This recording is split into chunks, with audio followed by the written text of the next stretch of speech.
जयति परम ज्योति समम समस्तैरनन्तपर्यायैः दर्पणतलेव सकला प्रतिफलति पदार्थमालिका यत्र। पुरुषार्थ सिद्धि उपाय ग्रंथ पर अपन स्वाध्याय कर रहे हैं।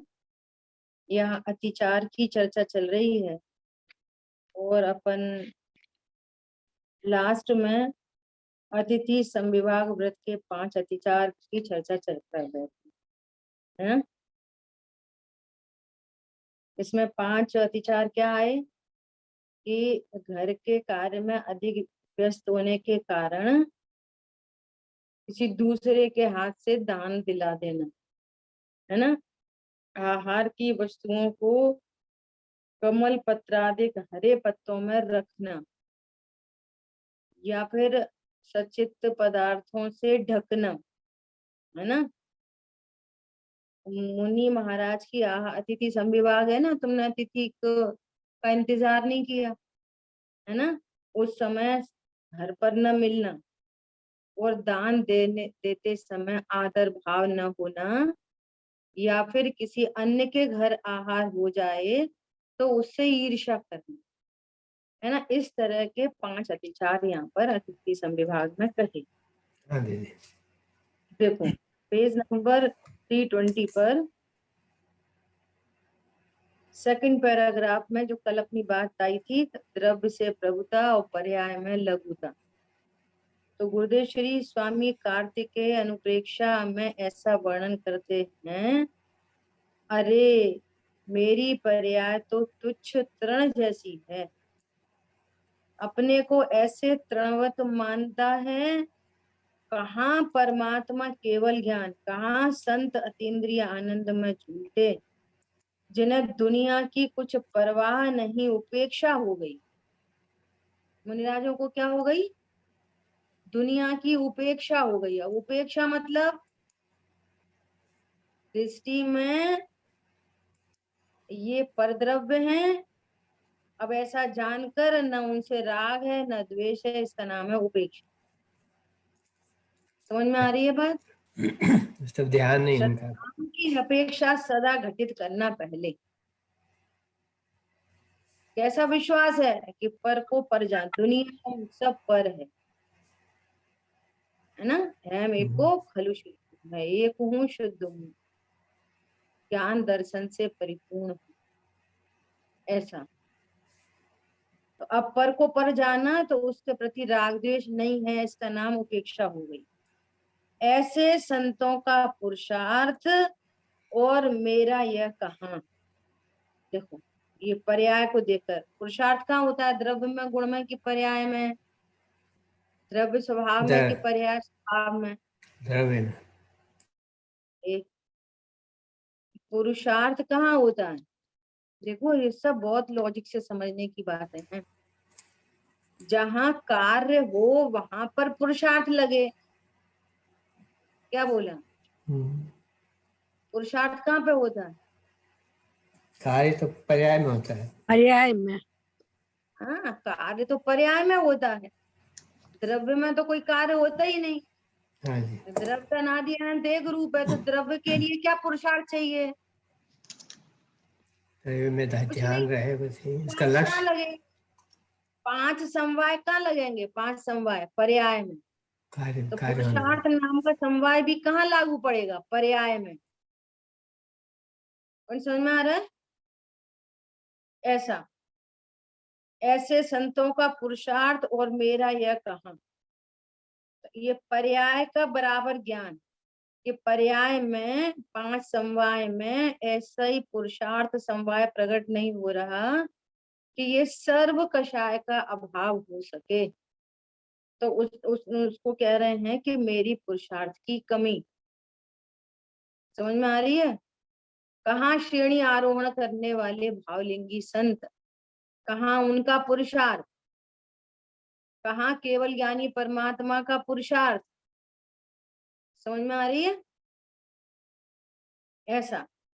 और इधर पर्याय के स्वरूप को भली भांति जानते हैं और इधर द्रव्य स्वभाव को कैसा जानते हैं? अपनी वस्तु को प्रभु रूप से स्वीकार करता है और पर्याय में तृण तुल्य मानता है। अब देखो, अब आगे की लाइन बहुत गजब की है। अरे पुरुषार्थ बहुत कम, उसे ऐसा नहीं होता कि मैं बहुत कर गया। समझ में आ रही है? उत्पन्न होती हुई पर्यायहीन पुरुषार्थ से उत्पन्न हो रही है कि तीव्र पुरुषार्थ से उत्पन्न हो रही है, बस उसका ज्ञान हो रहा है। मैं पुरुषार्थ बढ़ा लूं, कम कर लूं, मैं कम कर पाया, ज्यादा कर लूं, ऐसा कर्तृत्व नहीं है। क्यों? क्योंकि जिसने पहले से ही ऐसा निर्णय किया कि पर्याय की उत्पत्ति विनाश ये भी मेरा स्वरूप नहीं, मैं पर्याय मात्र नहीं, मैं तो परिपूर्ण त्रिकाली ध्रुव हूँ, तो वो फिर पर्याय का कर्तृत्व तो सारा उसे मिट गया, तो वो सम्यक दृष्टि हुआ। कर लूंगा, बना लूंगा, बिगाड़ लूंगा, कम हुआ ज्यादा कर लूंगा, ऐसा नहीं। होती हुई पर्याय कम पुरुषार्थ से उत्पन्न हो रही है, होती हुई पर्याय अधिक पुरुषार्थ से उत्पन्न हो रही है, इसका बराबर ज्ञान। पॉइंट समझ में आया? बोलिए। होते हुए पर्याय का ज्ञान हो रहा है उसको। हाँ, कम ज्यादा का फिक्र नहीं है। मैटर नहीं है कुछ भी। तो पर्याय का बराबर ज्ञान और द्रव्य स्वभाव की दृष्टि। देखो अभी दृष्टांत समझने के लिए, जैसे स्फटिक मणि एकदम डार्क रेड दिखाई दे रही, डार्क ब्लू दिख रही है ना, तो डार्क ब्लू दिखने के काल में भी निर्णय है कि ये तो ट्रांसपेरेंट है। ब्लू दिखाई देने के काल में भी ट्रांसपेरेंट। अब वो एकदम लाइट ब्लू दिखने लगी, एकदम लाइट कलर इस काल में भी कैसी है? ट्रांसपेरेंट है। स्वभाव का निर्णय हो गया। हाँ, डार्क ब्लू दिख रही थी तब भी ट्रांसपेरेंट है, अभी लाइट ब्लू दिख रही है तब भी ट्रांसपेरेंट। ऐसा अद्भुत स्वरूप, मतलब अपनी होने योग्य पर्याय को भी जाने और पर्याय में कम ज्यादा हो रहा है उसको भी जाने, और मैं द्रव्य से परिपूर्ण हूँ। डार्क दिखे कि लाइट दिखे, लाल दिखे कि हरी दिखे कि नीली दिखे, ये नैमित्तिक भाव है, ये वास्तविक स्वरूप नहीं है। और इस काल में भी एकदम स्फटिक मणि शुद्ध ट्रांसपेरेंट, उसका बराबर बोध, दोनों चीजों का बराबर ज्ञान है, द्रव्य स्वभाव का भी ज्ञान और पर्याय का भी ज्ञान। समझ में आ रही है बात? देखो टीका में क्या बोल रहे हैं। अहो मुनि धर्मात्मा आनंद कंद के साधने वाले, खबर है कि अभी आने वाले हैं, यहाँ घूमते हैं, और उस काल में घर छोड़कर अन्यत्र जाना वह दरकार नहीं, उसे यह अत्याचार है। फिर क्या बोल रहे हैं? एक अच्छा मेहमान तुम्हारे घर आता हो, अभी क्या क्या करते हो? गुरुदेव शरीफ पूरा लिख रहे हैं। देखो आगे भी कह रहे हैं, क्या कह रहे हैं? 3-1 पेज पे। ओ ये तो महामुनि आत्मा के आनंद के साधने वाले, आहा मुक्ति के बादशाह, मुक्ति राज के बादशाह हैं, जिन्होंने मुक्ति का साम्राज्य साधा है, ऐसे मेरे घर कब पधारे, ऐसी भावना होती है उसे। जो शेष राग है उस राग में ऐसी भावना होती है। यहाँ कोई अच्छा अधिकारी आता है तो कितना करता है? 5,000 का एक वेतनदार आया हो तो कहे पधारो पधारो, आपके दर्शन से मेरा आंगन उज्जवल हुआ, मेरा घर पवित्र हुआ। क्या कह रहे हैं? धूल में भी पवित्र नहीं, वो स्वयं मांस खा के आया हो, शराबी हो, कबाबी हो, तब हम उसको ऐसा ट्रीटमेंट करते हैं। कल बात आई थी ना अपनी ये। और ये तो मुक्ति के बादशाह हैं, जिन्होंने हमें मुक्त स्वरूप दिखाया है ना, तो उनका बहुमान क्यों नहीं होगा? ऐसा देखो आगे चर्चा है 324 पेज पर। यह तो मुनि आहा सिद्ध भगवान चले आते हैं, ऐसा कहते हैं। अब देखो इस पैराग्राफ में पूरे 9 तत्वों की यहाँ पे चर्चा की है गुरुदेव जी ने। सिद्ध के उत्कृष्ट साधक कौन है? मुनिराज। वे कैसे हैं? संवर निजरा के उत्कृष्ट आराधक। किसके आराधक हैं? फिर अगेन बात कार्य से चलेगी, समझना कारण को। संवर निर्जरा के आराधक है, मतलब प्रणति में संवर निर्जरा की प्रचुरता है, तो कह रहे हैं संवर निर्जरा के आराधक है। आराधक है द्रव्य स्वभाव के, क्योंकि द्रव्य स्वभाव आराध्य है, संवर निर्जरा की पर्याय नहीं। आराध्य कौन है? द्रव्य के पर्याय किसकी आराधना की जाती है?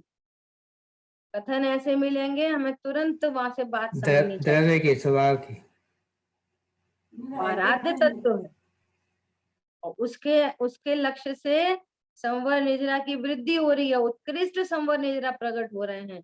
तो कार्य की एंगल से बात करते हैं कि ये संवर निजरा के आराधक। कारण से बात करेंगे तो शुद्धात्मा आराध्य है, उसके आराधक हैं, तो संवर निजरा प्रकट होती है, उसकी वृद्धि होती है, प्रचुरता होती है, पूर्णता हो जाती है। वे नव तत्व में आते हैं ना, ऐसा कहते हैं।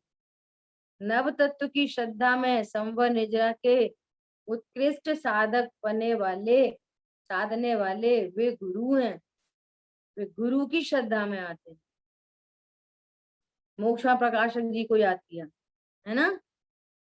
देव गुरु की श्रद्धा नहीं है ना, देव गुरु की जिन्हें श्रद्धा नहीं, तो कैसे काम बनेगा? नौ तत्व की श्रद्धा होने पर मोक्ष की श्रद्धा हुई, और मोक्ष का लक्षण वह सिद्ध है, अनंत और सिद्ध है, मोक्ष की प्रतीति हो गई, वह सर्व शुद्धता को आराधने में हुआ है। इसलिए मोक्ष की श्रद्धा है, इसलिए उसमें देव की श्रद्धा आ गई, गुरु की श्रद्धा आ गई। संवर निजरा की उत्कृष्ट श्रद्धा है या नहीं? संवर निजरा के उत्कृष्ट साधक साधु हैं, उसके धारण करने वाले हैं। संवर निजरा निर्मलानंद, देखो अब आ गई वही वाली बात। संवर निजरा निर्मलानंद भगवान आत्मा विकल्प रहित आराधन करने वाले, इसलिए संवर निजरा की श्रद्धा में गुरु की श्रद्धा आ जाती है। क्या बोला? देखो बाद में गुरुदेव श्री खुद ही क्या बोल रहे हैं कि वो संवर निजरा निर्मलानंद भगवान आत्मा जो विकल्प रहित है, उसकी आराधन से उत्पन्न होती है, उसका आराधन करने वाले। किसका आराधन करने वाले हैं? निर्मलानंद भगवान आत्मा, इसका आराधन करने वाले तो संवर निजरा प्रकट होती है। और संवर निजरा की पूर्णता तो अनंत सिद्ध भगवान को होती है। तो कह रहे हैं ऐसे देव और गुरु की श्रद्धा होती है ना। अभी देखो 325 पेज पे ऋषभ देव मुनिराज को याद किया है ना। कैसा याद किया? ऋषभ देव भगवान पधारे, आहा राजकुमार, श्रेयांश राजकुमार, मणि रत्न के पुतले, महा अरबों पति, बड़े महाराजा, सुंदर शरीर, अंतिम शरीर, चरम शरीरी, है ना। ऐसे जहां आए, आहा महाराज पधारे, सामने गए, पधारो पधारो महाराज। आहार देने की विधि की खबर नहीं पड़ती और फिर भी परिणाम इतना उत्कृष्ट। कभी विधि की खबर नहीं, टकटकी लगाकर देखते रहे, है ना। राजकुमार देखो तो घर में महापद्मिनियां जैसी रानियां, बड़े महल, ऐसे एकदम जाति स्मरण ज्ञान पर, है ना, एकदम जाति स्मरण 8 व पहले का। क्या? ओहो मैं पत्नी था और यह भगवान का जीव 8वें वर्ग में पति था। हमने मुनि महाराज को इस विधि से आहार दिया था। अहो वह याद आया, घर के बाहर के घर में आहार के गन्ने के रस के घड़े थे। उठाकर कहता है, लो महाराज, आत्मा के आनंद के रस प्रभु चखो, आप थोड़ा यह रस लो, है ना। और ऐसे मुनि महाराज को उन्होंने पड़गाहन किया है। और यहाँ पे क्या अतिचार की बात क्या चल रही है कि ऐसा अतिचार नहीं लगाना। जो श्रावक हैं वो समय पर मुनिराजों का इंतजार करके और उनको पड़गाहन करते हैं। ऐसा अपने घर मुनिराज के आहार विधि न मिल सकने के कारण या अपने घर मुनिराज के न आने के कारण यदि दूसरे श्रावक के घर मुनिराज का आहार दान हो जाए तो उस श्रावक के प्रति द्वेष नहीं रखना, और द्वेष रखे तो अतिचार है। क्या वो तो साधारण है, हम तो सेठिया हैं तो क्या कह रहे हैं, साधारण भी दान का पात्र है। आई बात समझ में? क्या बोल रहे हैं, यदि आहार दान होता है तो प्रसन्न होना चाहिए। ईर्ष्या किस बात की? धन्य भाग्य भाई तेरा, तेरे घर में महामुनिराज पधारे। उस श्रावक के प्रति द्वेष रखना, यह 5 अतिचार अतिथि संविभाग शिक्षा व्रत के हैं। ठीक है, इस तरह से यहाँ पर इन अतिचारों का स्वरूप है। अब देखो, अब सल्लेखना की बात आ रही। क्या क्या बात हो चुकी अपनी? पंचम गुण स्थान वर्ती जीव, वहां पर सम्यक दर्शन सम्यक ज्ञान की चर्चा हुई, सम्यक चारित्र की चर्चा हुई, फिर पंचम गुण स्थान वर्ती जीव के अणुव्रत है ना, और गुणव्रत, शिक्षा व्रत और सल्लेखना, इन सब की चर्चा होने के बाद अब इन सब के अतिचारों की चर्चा हो गई है ना। अब क्या कह रहे हैं कि अब सल्लेखना सबसे आखिरी बचा, सल्लेखना शिक्षा व्रत, तो उसके 5 अतिचार की बात करते हैं। देखो, जीने की इच्छा मरण इच्छा मित्र राग सुखानुबंध, अरु है निदान सल्लेखना के काल में ये दोष तज। क्या बोल रहे हैं? जीवन की आशंसा, मरण की आशंसा, सुहृद अर्थात मित्र के प्रति अनुराग, सुख का अनुबंध और निदान सहित यह 5 अतिचार मरण के हैं। सॉरी, समाधि मरण के समय ऐसे 5 अतिचार हो सकते हैं, तो उसका ज्ञान करा रहे। देखो टीका, इसमें और स्पष्ट होगा। क्या बोलते हैं? सल्लेखना धारण करने के बाद जीने की आकांक्षा करना। देखो, सल्लेखना धारण कर ली, अब कदाचित ऐसी कषाय की तीव्रता हो गई कि जीने की वांछा, किसी प्रकार मरण न हो ऐसी इच्छा करना, किसी प्रकार मरण न हो ऐसी इच्छा करना। सल्लेखना धारण करने के बाद अधिक रोग वेदना हो रही हो तो ऐसी इच्छा करना कि मेरा शीघ्र मरण हो जाए तो अच्छा। देखो, ये सारी बातें किसको कह रहे हैं? हमको कह रहे हैं ये सारी बातें। पॉइंट समझ में आ रहा है? पूर्व के मित्रों का स्मरण करना कि अमुक अमुक मित्र बहुत अच्छे थे,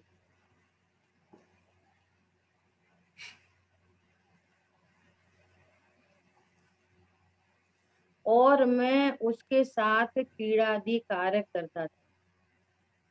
पूर्व में जो सुख साता की सामग्री होगी थी उसे याद करना, तथा वह भोग मुझे कब मिलेंगे ऐसा चिंतन करना।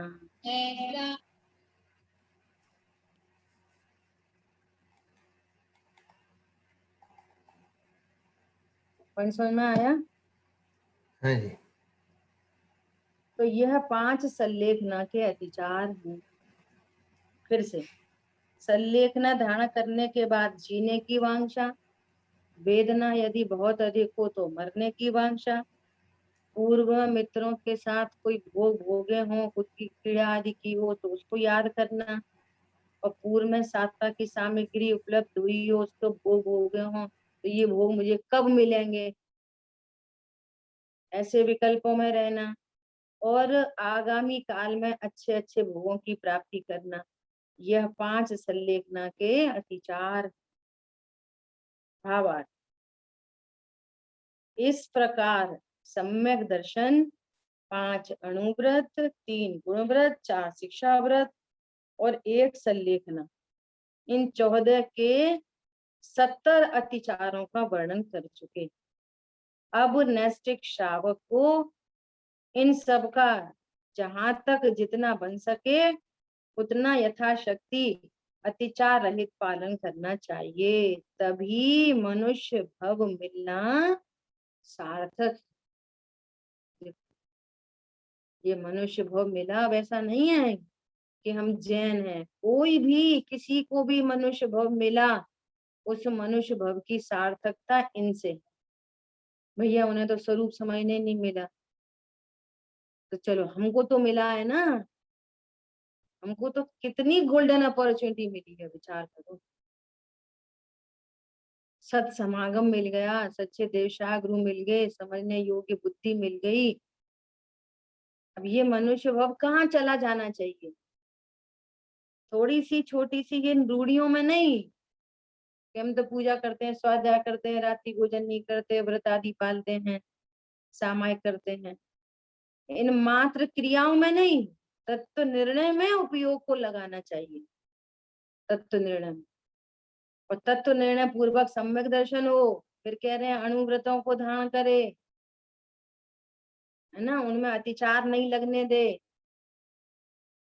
और इस देह छूटने का जब काल आए तो संलेखना पूर्वक देह को छोड़े, संलेखना पूर्वक।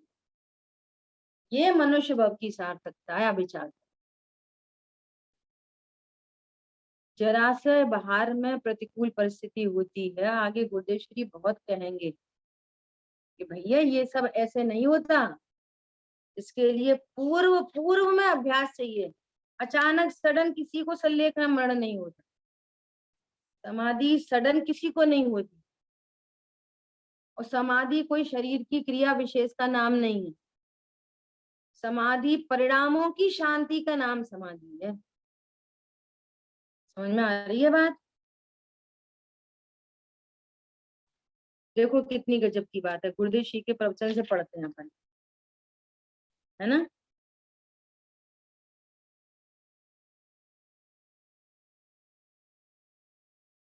देखो कैसा बोल रहे हैं, संलेखना करे, मरण के समय उस सन्मुख आनंद के सन्मुख जाकर इस देह को ऐसे विसर्जन करे जैसे विष्टा का विसर्जन करता है। बोलो, विचार करो। 328 पेज पे टीका में देखो क्या कहते हैं। संलेखना धारण करने के बाद सत सम्यक प्रकार से, संलेखना का क्या अर्थ अपन पढ़ चुके, सम्यक प्रकार से कषायों को क्रश करना। संलेखना क्या है, सम्यक प्रकार से। देखो एक एक शब्द की बहुत ताकत है, एक एक शब्द में। कषाय को क्रश करना, तो अगर इतना ही लिखा होता तो कोई अनंतानुबंधी जाति में ही तीव्र कषाय को मंद कषाय वो कर ले, या हो जाए तो सोचे कि मैंने कषाय क्रश कर ली। समझ में आ रही है? अब तो भैया हम शांत रहते, अब तो भैया हम मौन रहते, दे मरे भले मर जाए, ऐसे नहीं, सम्यक प्रकार से। और ये सम्यक प्रकार कैसे बनेगा, आत्मनिर्णय पूर्वक, आत्मानुभूति पूर्वक। उस दिन भी बात चल रही थी ना कि बाहर के जो भी परिणाम है, बाहर में देहादि की कोई क्रिया है, कुछ पर द्रव्यों को रखना छोड़ना है, उससे संबंध नहीं। उससे वे तो वैसे ही असद्भूत हैं, उनसे तो क्या संबंध की बात करें। कोई समझ में आ रहा है? यहाँ तो कह रहे हैं कि जो परिणाम उत्पन्न हो रहे हैं, जो परिणाम उत्पन्न हो रहे हैं, तीव्र कषाय मंद कषाय के जो परिणाम, इससे भी भिन्न, इनसे भिन्न, क्योंकि ये भावक के भाव हैं, ये नैमित्तिक भाव हैं, ये योग्यता के अनुसार होते हैं, जीवकृत चॉइस किए हुए नहीं है, फेर फार नहीं। यह परिणामति सकर्ता इस न्याय से जीव के हैं, क्योंकि जीव में ही होते हैं, कोई अन्य नहीं कराता, कर्म का उदय नहीं कराता। इस न्याय से जीव ही करता है, परंतु फेर फार कर दे, कम ज्यादा करते, ऐसा जीव के पास चॉइस नहीं है। क्यों? क्योंकि जीव परम करता है। त्रिकाली ध्रुव भगवान आत्मा परम करता है, जिसके आश्रय से ये रत्नत्रय प्रकट होते हैं। समझ में आ रही है बात? ऐसा तो कैसे पता चलेगा ये सम्यक प्रकार है? कि उसका तो लक्षण एक ही है कि अपने स्वरूप को जानकर निश्चिंत निर्भर प्रणति, ये है सम्यक शब्द। सम्यक प्रकार से 4 कषायों में उनको क्रश करते हुए 4 की 3 रह जाएं, 3 की 2 रह जाएं, 2 की 1 रह जाए और 1 का भी अभाव हो। समझ में आ रही है?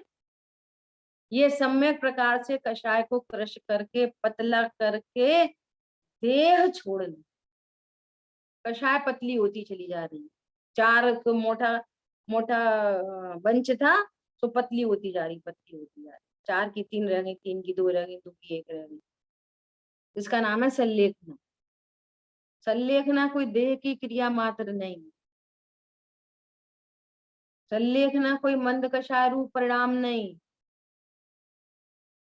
संलेखना तो कषाय का अभाव है। सम्यक शब्द बता रहा है कि सम्यक दर्शन सहित, सम्यक ज्ञान सहित। समझ में आया? बोलिए। हाँ दीदी। आजकल कोई बोलता ही नहीं है। देह सब छोड़ने के म्यूट में है। काल में आनंद में झूलते हुए देह छोड़ना, उसका नाम संलेखना मरण। जिसने आत्म दर्शन सहित, ये हमारा ये परिणाम सही है कि नहीं? भैया परिणाम होने योग्य है, लेकिन वो परिणाम सही है कि जिस परिणाम में मैं गायक हूं ऐसा ग्रहण होता है, मैं अकर्ता हूं ऐसा ग्रहण होता है, और अकर्ता के ज्ञान विश्वास पूर्वक परिणति में निश्चिंता निर्भरता होती है। बस ये रत्नत्रय का परिणाम सही है, बस। बाकी वे सब परिणाम, मंद कषाय हो कि तीव्र कषाय हो, वे सब बंध के ही कारण है। वे स्वरूप को भूलकर होते हैं, वे स्वरूप की विराधना करते हैं। जो स्वरूप की विराधना करे वो अच्छा कि बुरा? बोलो। बुरा, बुरा है। क्या अच्छा परिणाम? बहुत मंद कषाय रूप परिणाम हो तो भी बुरा है। ऐसा है ना। जिसने आत्म दर्शन सहित ऐसी भावना की होगी, उसे यह प्रसंग आए बिना नहीं रहेगा। एकदम स्पष्ट, आत्म दर्शन सहित ऐसी भावना। जब आत्म दर्शन हुआ तो पता ही चल गया ये देह मेरी नहीं है, मैं नहीं हूं देह। देह छूट जाए तो छूट जाए, अभी छूट जाए तो अभी छूट जाए, कल छूट जाए तो कल छूट जाए, लाखों वर्षों तक जीऊं या मृत्यु आज ही आ जाए। कौन समझ में आ रहा है? मेरी भावना। जब विपत्ताएं होती है, इसलिए अपन पहले चर्चा करते हैं बहुत, शांति के काल में आयुधशाला में हथियार चलाना सीखा जाता है। ये शांति के अलग काल व्यवस्था में में। किया हुआ कार्य है, तत्व निर्णय। इसलिए बार बार कहा जा रहा है कि जब लो न रोग जरा गए, तब लो क्षति निज हित करे। कषाय की मंदता है, अनुकूल संयोग है, बाहर में कोई असाता नहीं है, फिर मौज करो, खाओ पियो, मौज करो, TV fridge cooler WhatsApp Facebook, थोड़ा बहुत प्रवचन सुन लो, बस बात खत्म। नहीं, ऐसे मनुष्य भाव को बेकार नहीं करो। समझ में आ रही है बात? शांति के काल में ये निर्णय नहीं किया। देखो गुरुदेव श्री कहेंगे अभी यहाँ पे, देखो वहीं से पढ़ते हैं क्या बोल रहे हैं। उस समय तो अब शरीर हो गया, सब बिगड़ गया, शरीर छोड़ शरीर विसर्जन करते हैं। जाओ, मैं मेरे रास्ते में हूँ, मेरे स्वरूप के आनंद के मार्ग में हूँ। छोड़ो शरीर, छूटने के काल में छूटता है। अब भावना भाव, भैया आप कब छुट्टी मिले, इससे अच्छा तो मर जाए, देह छूट जाए। तो इन विचारों से छूट जाएगी क्या? नहीं नहीं, हम मरना नहीं चाहते, अभी नहीं नहीं मरना छूटेगी। चाहते, कौन मरे? तो रखने से रहेगी क्या? नहीं, बोलो। आयु कर्म से। न रखने से रहती है, न छोड़ने से छूटती है। निर्णय करके निश्चिंत हो, ऐसा। छूटने के काल में छूटता है, आगे पीछे नहीं, परंतु समता से छूटता है। वह इसकी बलिहारी है। बलिहारी है जो इस देह को साम्य भाव से छोड़ते हैं। पता है, जब भी संलेखना समाधि की चर्चा आती है, सच बता रहे हैं, हमेशा है ना, अपने पिताजी की याद आ जाती। उनके पूरे जीवन काल में होश संभाला, तब से उनको ऐसा ही देखा, ऐसा ही देखा। उनको इतना बोल तो दो, अरे बाबू आप तो बहुत दुबले हो गए, इतना बोल तो दो, सीधे ऐसी आवाज आती थी, आत्मा हूँ आत्मा मैं, सदा गायक स्वरूप याद। और वो ऐसा ही हुआ लास्ट मोमेंट। सामायिक की सामायिक की मुद्रा और देह छूट रही, डेड बॉडी सामने थी, और ऐसा ही लगता रहा कि ये था क्या ये। ऐसा हो सकता है कोई सामायिक की मुद्रा में वो सामायिक करता हो और देह छूटने का काल हो। अरे यहाँ तो कह रहे हैं अनुभूति का काल हो और देह छूट जाए, क्योंकि ये दो भिन्न भिन्न द्रव्य हैं। आत्मा, आत्मा त्रिकाली ध्रुव, भगवान आत्मा और ज्ञान श्रद्धा चारित्र की पर्याय। इनका शरीर के रहने से, शरीर के छूटने से, शरीर के रोग से, शरीर की निरोगता से दूर दूर तक कोई संबंध नहीं, कोई संबंध नहीं, नहीं है नहीं है नहीं नहीं। शरीर में जब रोग आदि होते हैं तो ये ज्ञान ऐसा जानता है मुझे रोग हुआ, इसलिए दुख की वेदना होती, शरीर के कारण नहीं होती। और ज्ञान ने निर्णय किया है, श्रद्धा में विश्वास है, अविनाशी हूँ आत्मस्वरूप, देह मरे भले मैं नहीं मरता। तो उसकी चारित्र की परिणति में भी ऐसी कषायों की मंदता होती है। अनंतानुबंधी के अभाव रूप कषाय कृश हो जाती है, और कषाय कृश होने के बाद यदि क्रम में मंद कषाय का परिणाम है, तो उस क्रम में मंद कषाय के परिणाम के बीच में वो देवशाल गुरु को याद करता हो, तो देवशाल गुरु के लक्ष्य पूर्वक देह छूट जाए तो छूट जाए, आयु कर्म के नीचे फिर गए, छूट जाए छूट जाए। समझ में आ रही है? 11वें गुण स्थान से जीव गिरता है ना, तो उसमें एक कारण ये भी है कि आयु कर्म का पूर्ण हो जाना। विचार करो कितना देह से भिन्नता, कि देह छूटने का काल है और ज्ञान स्वभाव में थे रहे। बोलो ऐसा हो सकता है? नहीं हो सकता? 11वां गुण स्थान साक्षी हो है सकता इस है, बात। हो सकता है। सोचो, और यदि आपने पूर्व में तत्व निर्णय नहीं किया, तत्व अभ्यास नहीं किया, अनादि से देह दृष्टि है, तो फिर वो लास्ट मोमेंट में ही बनी रहेगी। तो गुरुदेव श्री ने यहाँ पे लिखा है, देखो पढ़ते हैं आगे।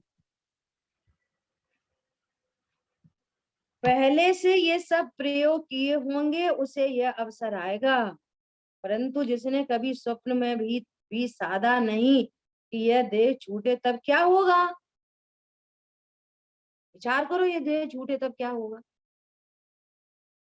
देह रहित मैं आत्मा क्या हूँ, वह देह रहित मेरा स्वरूप क्या है, इस प्रकार होने का प्रसंग आएगा, तब मेरे कितनी शांति चाहिए, कितनी स्थिरता चाहिए, ऐसी भावना होगी उसे यह प्रसंग नियम से आ जाएगा, क्या प्रॉब्लम है। और जिसने ऐसी भावना ही नहीं भाई होगी, हम मर जाएंगे तो बच्चों का क्या होगा, हम मर जाएंगे तो बैंक बैलेंस का क्या होगा, हम मर जाएंगे तो ज्वेलरी का क्या होएगा, समझ में आ रही। पत्नी हमारे बिना कैसे रहेगी, पति हमारे बिना कैसा रहेगा, बच्चे पति का ध्यान रखेंगे कि नहीं रखेंगे। जो ऐसी भावना करता रहेगा तो मरेगा, आखिरी आखिरी टाइम पर रोएगा और क्या करेगा। आकुलता में ही मरेगा। एक साथ छूटते हुए दिखाई देगा। अभी कल्पना मात्र से रूह कांप जाती है, समझ में आ रही है। तो चर्चा चल रही है मेरे को, मैं एक हूँ, तो मैं उन पत्नी दुकान मकान बच्चों से रहित एक नहीं हूं मैं। आचार्य भगवान तो ये अनंत, ये आहार वर्गणा, तेजस वर्गणा, है ना, भाषा वर्गणा, मनोवर्गणा, इन अनंत वर्गणाओं से रहित एक हूं मैं। और वो उनसे रहित भी एक नहीं। यहाँ क्रमवर्ती और अक्रमवर्ती जो परिणाम है, असंख्यात लोक प्रमाण जो परिणाम है, ये 14 गुण स्थान के परिणाम, 14 मार्गणा स्थान के परिणाम, इनसे रहित एक हूं मैं। समझ में आ रही है। उन पर द्रव्यों की तो बात छोड़ो, यहाँ शरीर की भी बात छोड़ो, ये पर्याय में जो असंख्यात परिणाम उत्पन्न हो रहे हैं उनसे भी रहित होने से मैं एक हूँ। और एक हूँ इसलिए शुद्ध हूँ। शुद्धता क्यों है, एक हूँ इसलिए शुद्ध। सही बात है, अकेले आए अकेले मर जाएंगे, सही बात है, अपने ही किया है अपन ही भोगेंगे। ये असमान जाति द्रव्य पर्याय में अहम बुद्धि से काम नहीं चलेगा। समझ में आ रही है। भोगने की बात ही नहीं है। देखो आज है ना, आज हॉस्पिटल में बहुत सावधानी पूर्वक, आज हॉस्पिटल में हमारी भाभी एडमिट है, उसको देखने गई। हालांकि सब लोग मना कर रहे थे कि बहुत कोविड एरिया, नहीं जाओ नहीं जाओ, परंतु संबोधन के पर्पज से गए। वो बहुत दीनहीन हो रही थी, हालांकि उन्हें कोविड नहीं है, परंतु बहुत परेशान हो रही थी। तो अब उनसे प्रश्न करो कि आपको इतनी दीनता क्यों आ रही है, सिर्फ रोना ही रोना क्यों आ रहा है। तो वो उस व्यक्ति के पास आंसर नहीं होता। बोलो किसकी चिंता है, क्या परेशानी है, तो व्यक्ति शून्य में आ जाता। क्या परेशानी बोलना बताओ। स्वाध्याय सुनती है, ऐसा नहीं है कि पता नहीं। समझ में आ रही है बात। ये पूर्व से निर्णय करो। वो जीव ऐसा सोचता आप कब घर जाएंगे, कब ठीक हो जाएंगे, कब कैसा हो जाएंगे। कोई प्रतिकूल परिस्थिति आने से पूर्व तत्व निर्णय करो। ये वीरों का मार्ग है। कैसी परिस्थिति आ जाए, कैसी स्थिति परिस्थिति बन जाए, मैं परिपूर्ण हूँ, मेरे में कुछ घटित नहीं होता। और वो ज्ञान बार बार ये विचार कर रहा है, ये मुझे लगा है, ये ट्रिप चल रही है सो मुझे चल रही है, ये मेरे शरीर में परेशानी हो रही है, मुझे हो रहा है। अरे सब ज्ञान में झलक रहा है। अभी तत्व ज्ञान पहले से नहीं करेंगे तो ये कैसे बात बनेगी। और मरण का काल में तो पता नहीं कितनी वेदना हो सकती है। और जिसको ऐसा लक्ष्य नहीं हो, शरीर की वेदना से वेदना नहीं होती, ये तो पक्का निर्णय करना। तत्व निर्णय के अभाव में जितनी कषाय की तीव्रता है, कषाय की तीव्रता जितनी है उतनी वेदना। क्या बोला, शरीर की प्रतिकूलता से वेदना नहीं होती, लिख लो बोल्ड लेटर्स। वेदना का कारण शरीर की प्रतिकूलता नहीं है, नहीं है, नहीं। जितना तीव्र मिथ्यात्व, जितनी तीव्र कषाय, उतनी अधिक वेदना। वेदना का संबंध कषाय से। वेदना मतलब जानना, जानने वाला तो ज्ञान है ना, शरीर थोड़ी जानता है। कौन समझ में आ रहा है। देखो क्या कह रहे हैं, यह मरण का प्रीति भोज है। पूरी जिंदगी में धर्म किया है ना, आत्मा की दृष्टि और स्थिरता आदि की है, उसे अंत में मरण का प्रीति भोज है। ये महा महोत्सव है। ऐसी निर्भय प्रणति देखी है। अरे ये कपड़ा पुराना हो गया बेटा, अब नया कपड़ा पहनेंगे। ये कपड़ा पुराना हो गया। देखो गुरुदेव श्री आगे क्या कह रहे हैं। शरीर जीर्ण हुआ हो, अब शीघ्र छूटे तो अच्छा, परंतु शीघ्र छूटे इसका अर्थ क्या? ये देह शीघ्र छूट जाए, इसका अर्थ क्या है? कि तुम क्या समझते हो? छूटने के काल में छूटेगा, फिर शीघ्र छूटे इसका क्या अर्थ है? कि इतनी समता हो भाई, इस शरीर में वेदना हो। मुनि को तो नग्न शरीर होता है, श्रावक को भी बहुत अंतिम स्थिति में ऐसी स्थिति बने, इसमें यह कठोर प्रसंग आ पड़े, सर्दी का, ठंड का, धूप का, गर्मी का। शीघ्र छूटे इसका अर्थ क्या? कि जिस समय में छूटने का है तब छूटेगा, उसमें कोई फेर फार नहीं होता। समता रखे। शीघ्र मरण को प्राप्त होऊंगा, मैं शीघ्र छूटूं, ऐसी इच्छा नहीं करना। शीघ्र जहर पी लो, शीघ्र मरें, है ना? तो क्या कह रहे हैं, ऐसी छटपटाहट नहीं होनी चाहिए। ये तो क्या कह रहे हैं, देखो आगे क्या कह रहे हैं, 3-4 लाइन बाद। आर्त ध्यान है ये तो। जैसे तिल पानी में पिलते हैं, वैसे इस राग और द्वेष में पिलते हुए देह छूटे, वह कहीं मरण कहलाता है? क्या बोल रहे, तो कैसे उदाहरण दे रहे हैं। जैसे तिल को पानी में पेल दो तो पिलते हुए ऐसे निकलता है ना, ऐसा कह रहे हैं कि ये राग द्वेष में पिलता है ऐसे। इतना पर पदार्थों से शरीर से कष्ट नहीं होता, राग द्वेष की घानी में पिल रहा है। क्योंकि मेरी सीमा तो मेरे द्रव्य गुण पर्याय तक है, बाहर तो मेरी अत्यंत अभाव है। इस बात का निर्णय होना बहुत गंभीर बात है कि शरीर में असाता का उदय आने से दुख तकलीफ नहीं होती। दुख का कारण अज्ञान, मोह, राग। देखो गुरुदेव श्री क्या कह रहे हैं, ऐसे मरण तो केंचुआ, कुत्ते, पिल्ले बहुत करते हैं। ऐसे मरण तो राग दोष में पिलते हुए। समझ में आ रही है बात? बोलो, पेट में किसी के दर्द हुआ है कि नहीं हुआ आज तक? बोलो। नहीं हुआ, नहीं हुआ। शरीर में दर्द नहीं होता। हाँ, दर्द, फिर पेट में दर्द क्या चीज है? कि पेट संबंधी ज्ञान होता है और वह मिथ्याचारित की परिणति दुख रूप उत्पन्न होती है। ज्ञान उस दुख को जानता है, तो ज्ञान ये समझता है ये पेट में दर्द हो रहा है।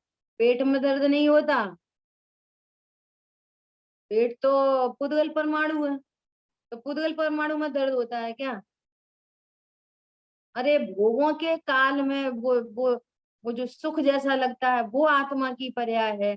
ऐसी रोग के काल में जो तकलीफ है वो भी आत्मा की पर्याय है, और ज्ञान उस पर्याय को जानता है, न कि वो शरीर में से आया।